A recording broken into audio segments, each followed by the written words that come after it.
Well, hey, it's Sean P. Neal, the host here at Fringe, and I am so excited to bring you this episode of Lead the People.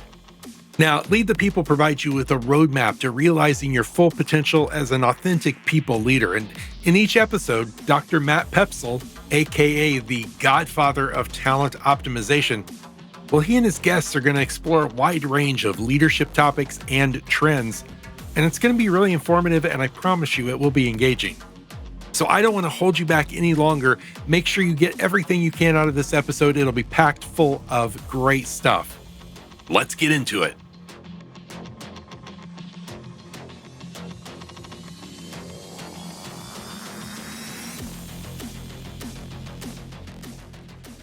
It's time to lead the people. The show for aspiring leaders at every level.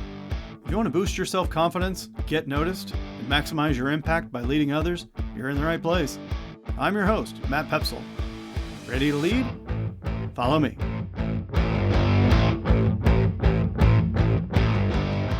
My very special guest is a senior director of talent, a doctor of psychology, a professor, a small business owner, wife, mom, and farmer. She began her career 18 years ago as a project manager for an executive coaching firm and quickly decided she was more interested in the talent side of the business than project management. She's an adjunct professor at Southern New Hampshire University, and she's had a surprise baby boy who she dedicates all of her spare time to, getting him used to the farm life with goats, horses, chickens, cats, and dogs. She is Amber Cerone. Welcome to the show, Amber. Thank you so much. I'm so excited to be here. I can't wait to have this conversation with you. You and I met 10 long years ago. I can't even believe it. 10 years ago. You joined me when I was at Predictive Index. You became my right hand. You and I did everything together in the product world. We so much stuff.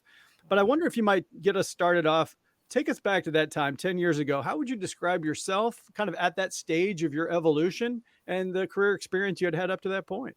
Yeah, absolutely. So I would definitely say at that point, I would describe it as I was searching. I was trying different roles, didn't know exactly what path I wanted to take. I had been in project management up to that point, which I enjoyed, but then had some exposure at that executive coaching firm to talent and realized, that's a little more interesting to me than the project management side. So then had the opportunity with Predictive Index, and thought another great opportunity to experience even a different side of talent with the analytics and data and that sort of thing. And, it's really funny. So as I was thinking about, this conversation and I found myself trying to find like a polite, nice way to explain that my experience at the Predictive Index showed me that the data and analysis side of things wasn't really where I wanted to go with my career. And I think, that thought process, it made me stop and think that it's not really anything, I'm not being rude. It's not a negative. It's almost a gift, who knows how much longer I would have been searching or exploring if I hadn't been given that chance to learn, So I think sometimes ruling out can be just as important as ruling in what you are interested in. So that's kind of where I was when I was with you.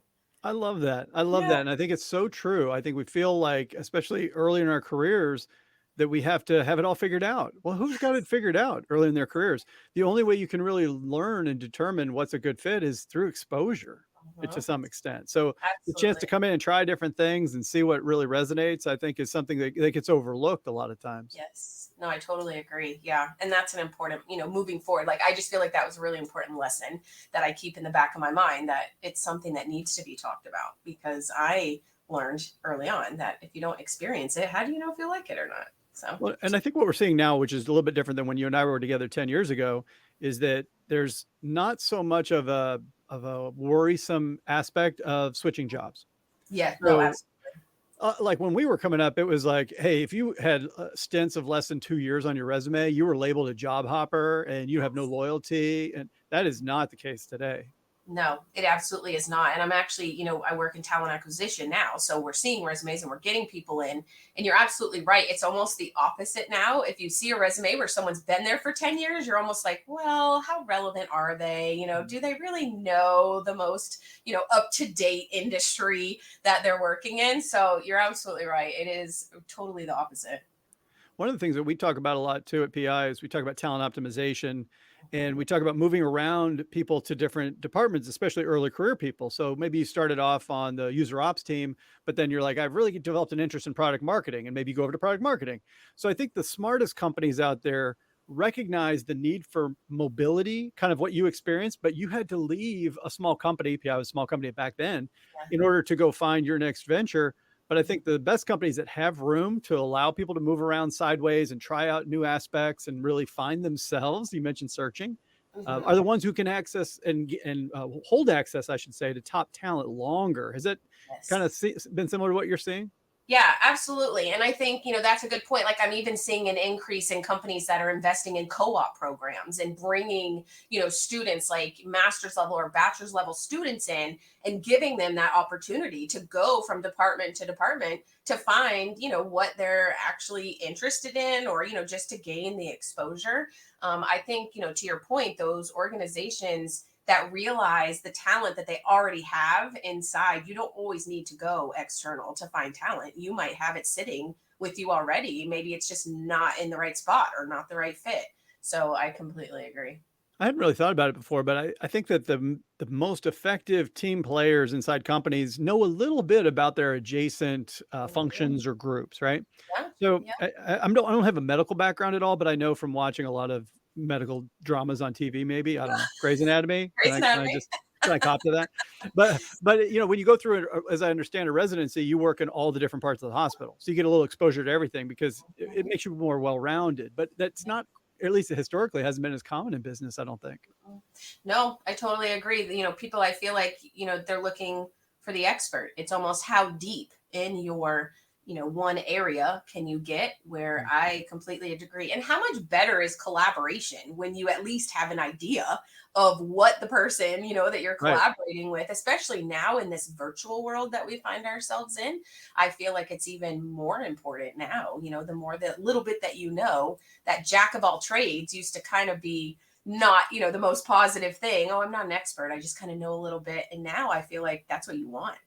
Yeah, it's absolutely one of my favorite things about my own personal work experience is having, in my case, in the software industry, having exposure to almost all parts of a software company makes you Yep. more useful, to other people because you know a little bit about marketing, a little bit about finance, and all these kinds of things. And we won't Yes. bore the audience with all those details, but it is helpful when people are like, "Oh, actually, you understand my world at least a little bit, but you're not trying to obviously do anything in my world." You're like, "No, Yeah. I'm trying to make what I do as useful to you as possible because we're working Yeah. together." Absolutely. Could not be more true. Yeah, and then so as you mentioned being in talent acquisition now and inside of talent management. So you fully made that transition and you've been in the space for a long time. I mean, in terms of the searching, you've obviously stayed within talent. Mhm. What did you learn that you might not have expected in the time that you've been in talent management and talent acquisition?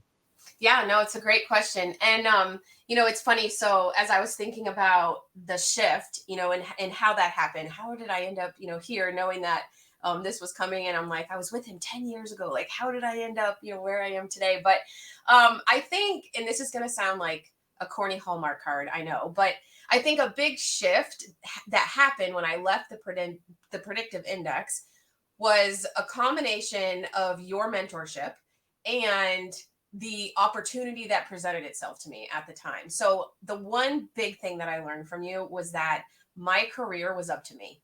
It wasn't just going to land in my lap. I needed to intentionally make whatever I wanted to happen.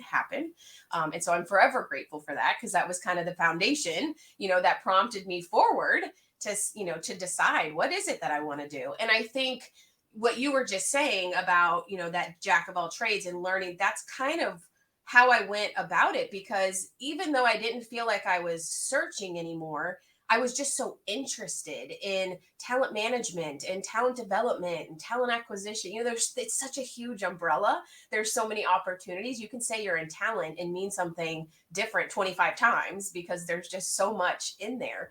But I also knew, because of my experience, that an employee's experience moving forward is what really gets me going. That's what gets me excited. Just because of what you and I have just talked about. It's so different for everyone. Not people are always at different levels.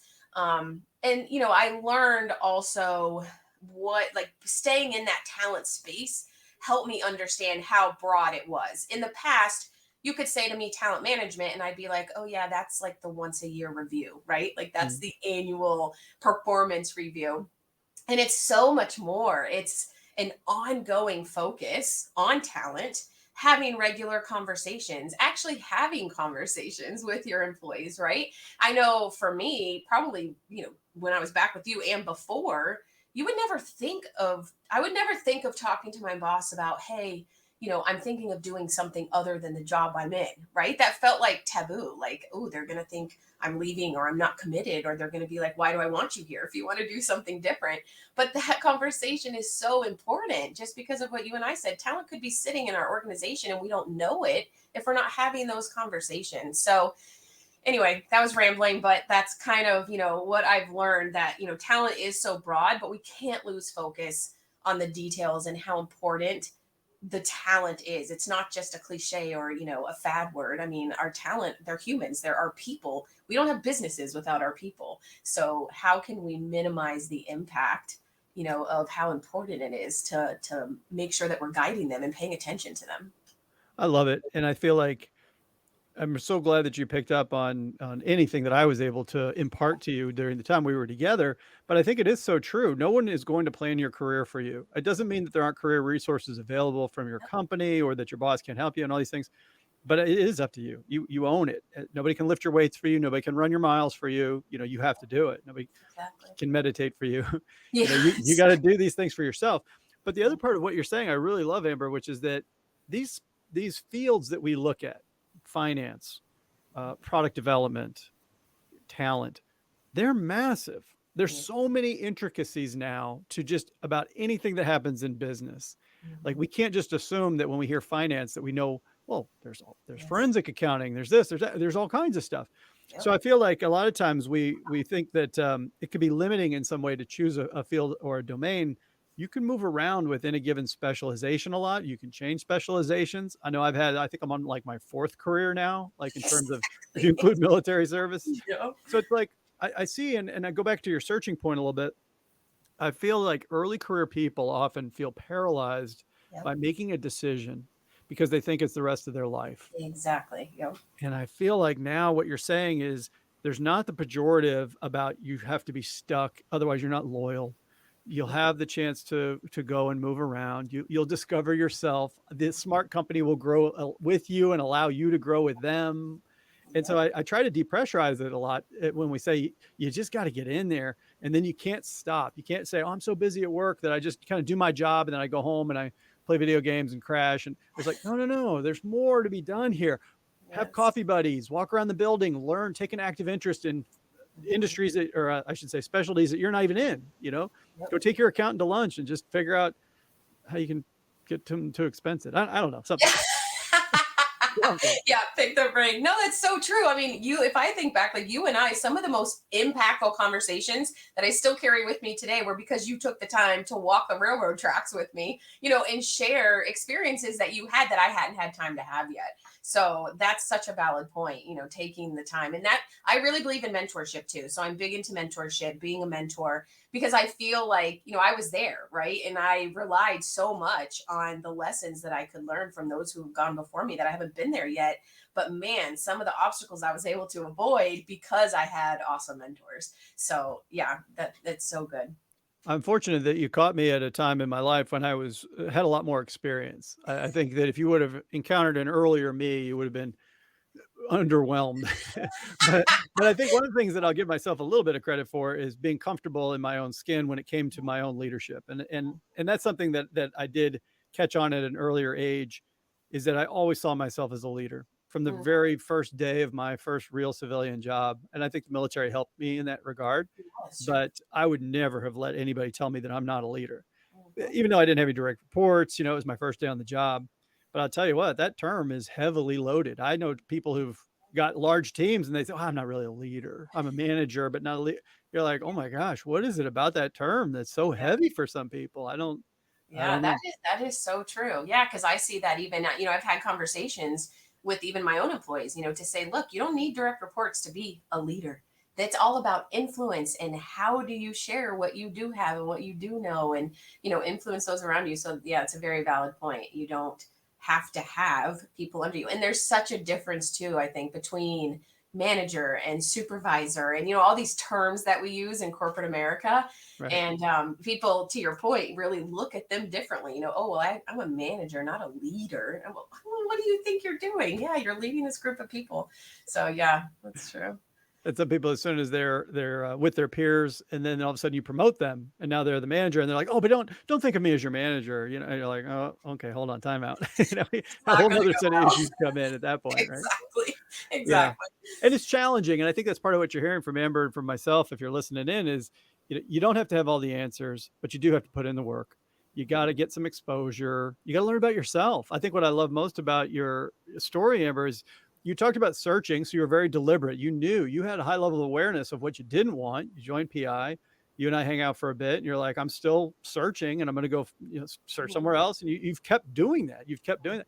And I love that awareness of saying, no, not quite it, but I like this part of it. I'm going to tweak it. And you've taken the initiative to do those things. And your initiative kept going, because recently you just had an amazing achievement. Unbelievable. You completed your PsyD. Your PsyD. Now, for people listening in, can you tell us, what is that degree, a PsyD, and what is it that led you to tackle this monstrous achievement of yours? That's so accurate. I'm like, whew, it was so hard. But it was, one of those things that every time I completed a degree, and I'm sure you've been there, where you're like, I'm done. I'm not doing that again. But I just knew at the back of my mind that I still wanted to reach what I viewed as the pinnacle of my education, which was that doctorate degree. I wanted to wait until I really felt like I knew clearly enough what interested me or what I would do with the doctor. I mean, let's be real. You've been there. It's not cheap. It takes a lot of time. It takes time away from your family. It's a huge endeavor. And so I didn't want to jump in until I really knew enough of, what I wanted to focus on. And so the PsyD and it's so funny, because now that I say that, people look at me and they're like, what is PsyD? It sounds like a sci-fi term. But I went that route. So you have a PsyD, Doctor of Psychology, which is what I earned. And then you have your PhD, and people know PhD, right? But the PsyD, what I liked about that is, the PhD really focused right on the research, at least when I was exploring what I wanted to do. So you have your PhD, which is really focused on the research, a lot of academic, which is all well and good.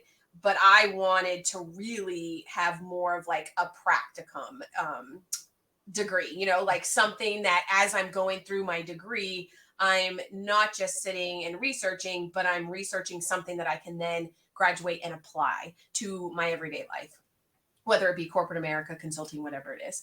So that's what it is. So it's the Doctor of Psychology. It's in human and organizational psychology.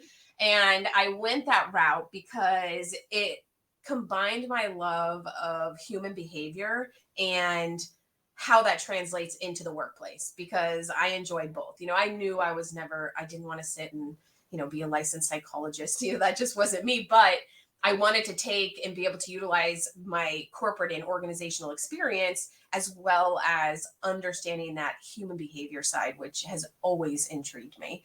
And so it's helping organizations understand what motivates your employees, and not just for the sake of knowing that, but making the connection between how knowing that, how understanding how your employees are engaged or motivated literally impacts your bottom line. It impacts, as an organization, your productivity, your profitability, your retention of your employees. So that's what I love about it, and what it's afforded me is that overlap between business and humanity, if that made sense. Totally makes sense. And it's a wonderful intersection. I love the fact that, considering all that we know about human psychology and how organizational psychology, it still boggles my mind at how badly we do work sometimes. You said it, not me. Oh my gosh. And for everybody involved, like you said, the bottom line suffers, the manager suffer, the worker suffers. It's just like brutal. But people like yourself who are like, wait, I'm going to take my own knowledge and skill set to the next level, because then I can be that much more effective in my interventions. I have so much respect for that. And like I had anything to do with it, but I'm like beaming with pride over here that I even know you from back in the day, that you've gone and tackled this amazing accomplishment. And it is, it's like mountain climbing. You're like, oh my gosh, it's a lot of work to get to that accomplishment. So congratulations to you, Thank Amber. you. Holy cow. Unbelievable. Thanks. Thank you. Yeah, really glad to be done. Yeah, that's I understand that, and I'll tell you that it does. I would say that for when it comes to that, you do reach that terminal degree status. I don't think, although I did go back for executive education. I hate to say it, See? but it does happen. But no degrees. I've certainly got that out of my system at this point. But a lot of people don't know it, and not to go too much into this, but when I first enrolled in my program, I was in the IO psychology track, Mhm. the industrial organizational track, and realized that it wasn't a good fit for me because I wanted my PhD work in psychology to be all in the area of coaching and leadership. Mhm. So it's a little bit more like what you had started off the conversation by. Even once you've made a big decision, like I'm going to go through this 6-year program to get an advanced degree, even when I got in there, I was like, this isn't quite 100% of a fit, and worked with them to figure out how to get into a general program that was going to suit my research needs in that case. So Mhm. you got to advocate for yourself. You're hearing a Yes. lot of these things threading back together. I love how you were intentional. You knew that you felt that tug of people. You've always been fascinated. You said you were Mhm. willing to put in the work and the finances to Yeah. honor that path, which is Yeah. really good because of that intentionality. And it's incredibly impressive. Oh, thank you. Thanks.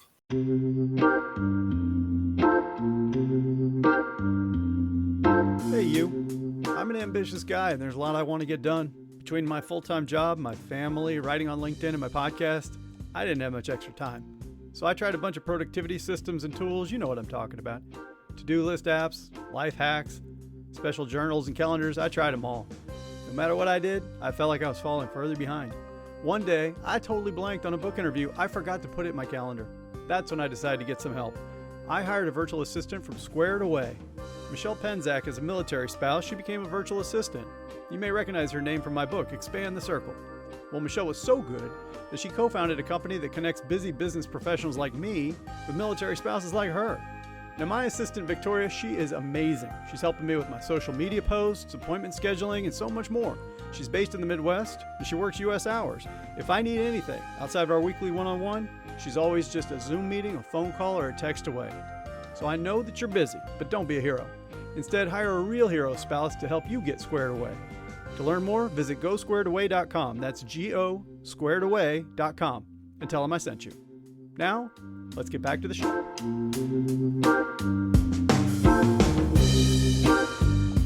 If we take it back to the listeners a bit, because you and I could just have a catch-up week all for a long time. But when I think about it, we're talking about aspiring leaders, and we're talking about HR leaders who serve them. This is kind of the people that listen in on this. Uh-huh. And I guess my question to you, because you have a purview and you and I haven't connected at this level in a while, which is, what are you seeing out there? Like, if you were to say, for example, for our listeners, what is happening in our world of work that either concerns you or maybe that you're excited about, or both? Mhm. Yeah, a very loaded question. So I'll try to narrow down my long rambling answer.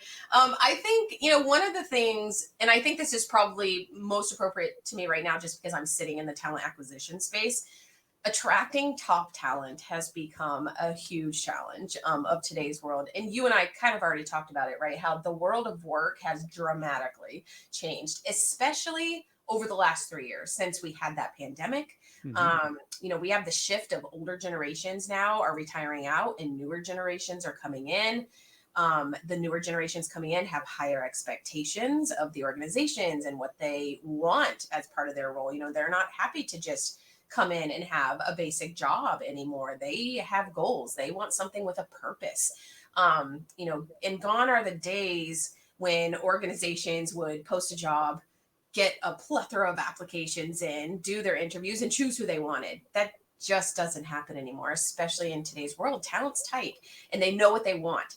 And what that means for organizations is that they really need to be intentional about who they are, right? I'm not sure you've heard the term employee branding. This has become a huge thing where if your company does not have a good reputation, or, we have that, what is that, Glassdoor right now, that people can go out and leave reviews. Some of them are scary, but that's the world that we're in, right? You're not just going to get a ton of applications that you get to choose through. You have to market yourself as an organization to the candidates that are out there. And when you're interviewing, the candidates are interviewing you just as much as you're interviewing them. Mm-hmm. So I think that's one area where I've just seen, a huge shift, and where organizations really need to start pivoting and realizing, that you don't always have the pick of the litter anymore. You need to make sure that you're standing out enough that people want to work for you. I think, and then when I think about, and I think I focused on challenges instead of things I love, but that's because I love challenges. But another challenge that I'm seeing, again, because of the shift in the world of work right now, is change management. And I know you know that term, and in project management, change management, is this huge term, but it is so relevant in the world of talent.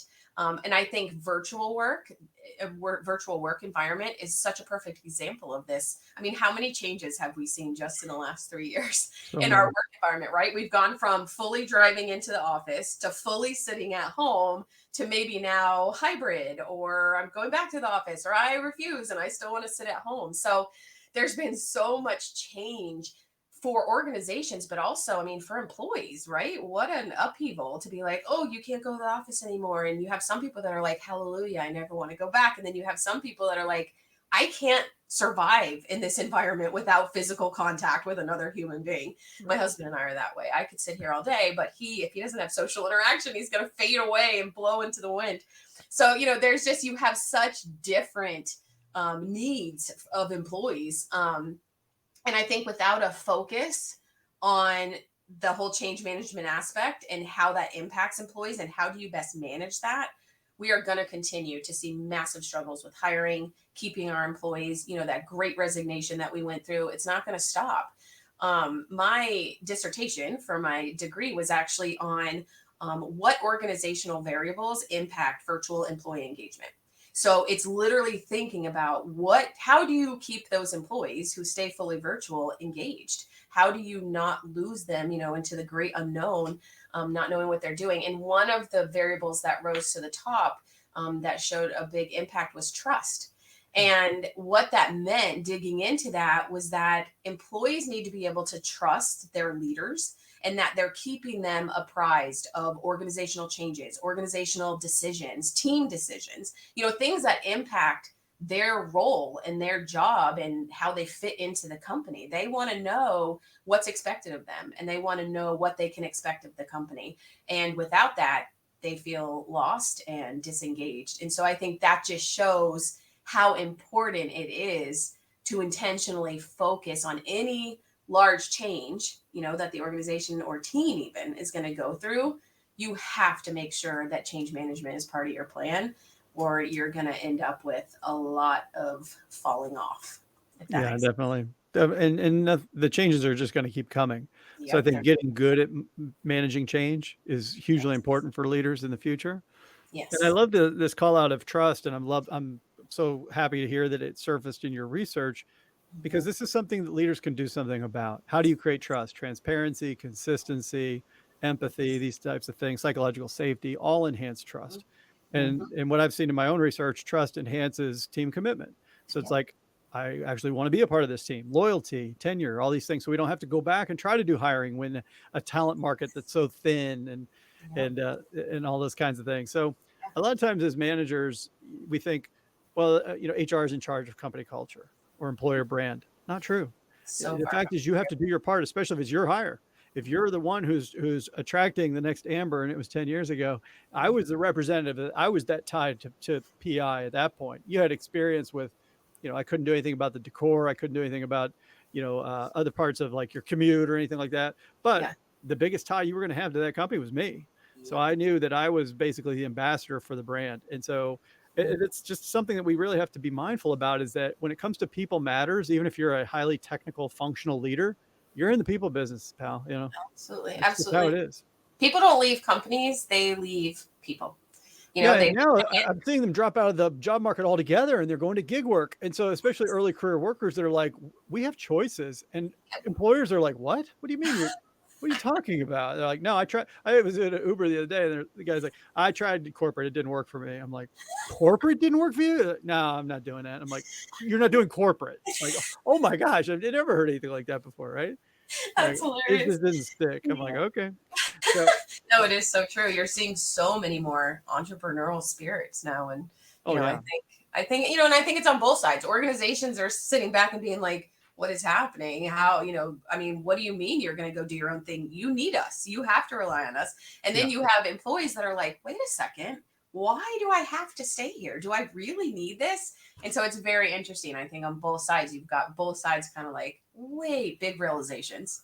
Well, and you talk about micro trust in the sense of like my team leader. What about macro trust? And all of a sudden, when economic headwinds come and we start just sloughing off thousands of employees at a time, for example, within the tech sector, that hurts trust. People are like, no, thank you. Because I've got roommate who got laid off. So no, I'm not going to do that. I'll just rather go do my own thing. Thanks so much. And Yeah. I don't think we realize how much we've hurt trust with some of the way we've run our organizations, the Mhm. royal we here. But Yeah. but I think it's all in there. So understanding the mindset. So again, if Yeah. you're listening in and you're like, okay, this sounds really complicated, and it is a little bit. You have to understand the macro economy. You have to understand sort of your organization and your employer brand. You have to understand yourself in terms of yourself as a leader, what you're projecting to your potential candidate or employee. And as Amber started us off, the fact that the individual might still be searching, they don't know themselves yet. So that's a lot to deal with, but you can do it. That's the most important thing is if you try and you rely on experts like Amber with her PsyD and her years of experience and her strong intention to help the world of work better, we can get through this, right? Oh yeah, absolutely. I love it. Yep. Well, Amber, I'm going to get you out of here with this question, which is simply for people that might have questions, something that we haven't necessarily touched on. Where can we go to learn more about you?